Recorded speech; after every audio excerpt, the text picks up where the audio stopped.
একটা নাম তো বলছে কি লাকুম দীনুকুম ওয়ালিয়া দিন কই আছে বুখারীতে।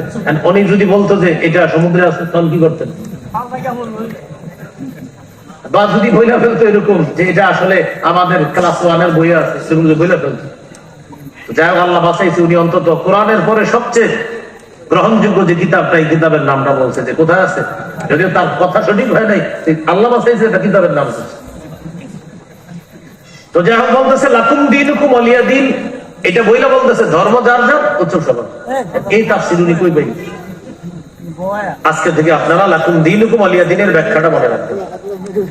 লাকুম দীনুকুম ওয়ালিয়া দিন সূরা কাফিরুনের 6 নম্বর আয়াতের তাফসীর করব আমরা সূরা ইউনূসের 41 নম্বর আয়াত দিয়ে। বলেন তো সূরা কাফিরুনের 6 নম্বর আয়াতের তাফসীর কোন সূরার কত নম্বর আয়াত? সূরা ইউনূসের 41। ওই আয়াতে আল্লাহ বলেন فَإِن كَذَّبُوكَ فَقُل لِّي عَمَلِي وَلَكُمْ عَمَلُكُمْ। নবী, তারা যদি আপনাকে মিথ্যাবাদী বলে, আপনি বলে দেন আমার আমল আমার জন্য, তোমাদের কর্ম তোমাদের জন্য। আনতুম বারিউনা মিম্মা আ'মালু ওয়া আনা বারিউম মিম্মা তা'মালুন। তোমাদের কর্মের সাথে আমি নবীর কোনো সম্পর্ক নাই, আমার কর্মের সাথে তোমাদের কোনো সম্পর্ক নাই। লাকুম দীনুকুম ওয়ালিয়া দিন, এটার একটা ব্যাখ্যা আমার দিন আমার জন্য, তোমাদের ধর্ম তোমাদের জন্য। এটার ব্যাখ্যা হলো আমার আমল আমার, তোমাদের আমল তোমাদের জন্য। এটার আরেকটা ব্যাখ্যা করছে ইবনে কাসির ওয়ালা সূরা শুরার এক আয়াত দিয়ে, 25 পারা 2 নম্বর পৃষ্ঠা।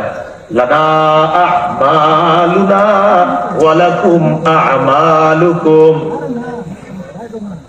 আমাদের আমল আমাদের জন্য, তোমাদের আমল তোমাদের জন্য। 25 পারা 3 নম্বর পৃষ্ঠা। আমাদের কর্ম আমাদের জন্য, তোমাদের আমল তোমাদের জন্য।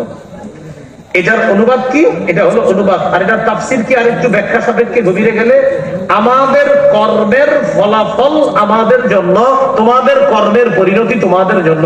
হুজুর আরেকটু বুঝান। আরেকটু বুঝাইতে গিয়ে মুফাসসিরিনে কেরাম বলেন, আমাদের কর্মের ফলাফল আল্লাহর দ্বীন মানার কারণে আশাবাদী জান্নাত, তোমাদের কর্মের পরিণতি আল্লাহর দ্বীন না মানার কারণে জাহান্নাম। এই হলো লাকুম দীনুকুম ওয়ালিয়া দিন। ধর্ম দরকার উচ্চ কোন কোন জায়গায় তাফসীর আর আপনার বলে দিল। তাহলে দেখেন লাকুম দীনুকুম ওয়ালিয়া দিন, তোমাদের ধর্ম তোমাদের জন্য, আমার ধর্ম আমার জন্য। 1 নাম্বার ব্যাখ্যা, আমার কর্ম আমার, তোমাদের কর্ম তোমার। তোমাদের কর্মের সাথে আমার সম্পর্ক নাই, আমার কর্মের সাথে তোমাদের কোনো সম্পর্ক নাই।